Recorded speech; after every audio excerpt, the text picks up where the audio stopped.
It's funny because at the beginning, motion started out as a novelty where people were asking for it. And we're like, okay, like the demand's there, we need to have motion, we need to compete. But as we started developing it, we actually saw the true value in motorizing a slider. I thought it was simple enough just to push the thing with your hand and get a cool shot. But when we actually started playing with what we had created, it was a joy to use. Every mode from turn wheel to slide to simple time lapse to create a move, an advanced time lapse, it made it simpler, which I almost didn't expect. It was a goal, but I didn't expect how vastly it would improve my workflow. When we looked at motorizing the Rhino Slider, we knew that we needed a belt system. We knew that we wanted to have a stationary motor on one end and some kind of controller controlling that motion and the movement. And we hadn't built in a belt into the original Rhino Slider because it didn't need it. We didn't have a motor. It wasn't necessary yet. And so when we built the motion add-on kit of sorts, the 3-piece kit, it worked well. It was only 2 bolts, and you screwed on the center plate, which tightened your belt. It's a pretty sweet system. We're happy with it. But as we used it, it wasn't simple enough. And we realized that this would be better if it was built in. This is really what drove the development of EVO, was integrating the belt drive system and making movement simple by having the motor just be able to slip on to the end instead of having to bolt on multiple pieces. When we decided that we were going to build a new slider, it gave us an opportunity to really to have a fresh look at what Rhino Slider could be. A lot of things were really good about the slider. We've had great feedback from our customers, but there's little things like the little rubber feet that fall off, or the legs that when they fold up, they aren't flush, and so it's kind of a pain to get in your carrying case. The brake system on it could be simpler. It could be easier to engage and to know that this thing's secure. Just some things that we learned through selling thousands of these that they could be better. And so it allowed us to go back to the drawing board with fresh eyes to really develop a system that fixes all of those issues. We have new legs that are spring-loaded, and they fold out super easily, but they also fold flush. So if you don't need them, if you don't care about the all-terrain legs, they're out of your way. But once you need them to set up a shot creatively, they're there.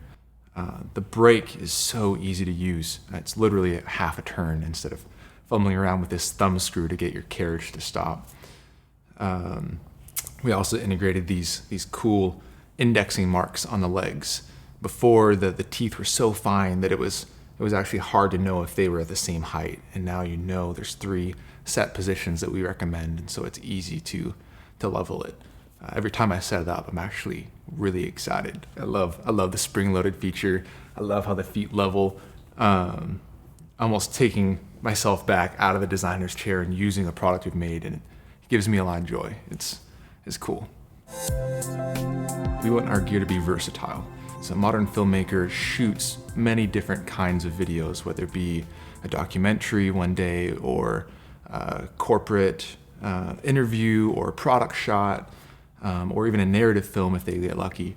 We wanted a tool that could do all of those things, and so that's why we still have the interchangeable rail system. So you're not locked into just one slider. You can buy a slider and make an investment, but then if you want to have a higher load capacity or a different rail length, all you have to do is buy a set of $150, $250 rails instead of doubling your investment with another slider that just sits when you're not using the other. So it really is for everyone. I know it's cliche, but you can be just an adventure filmmaker and love the slider. You can be just a product photographer, videographer, and love the slider. There's a lot of people that will appreciate each of the features we've designed it for. We have learned a ton in the development of EVO. Starting in electronics development almost felt like I was starting a brand new business.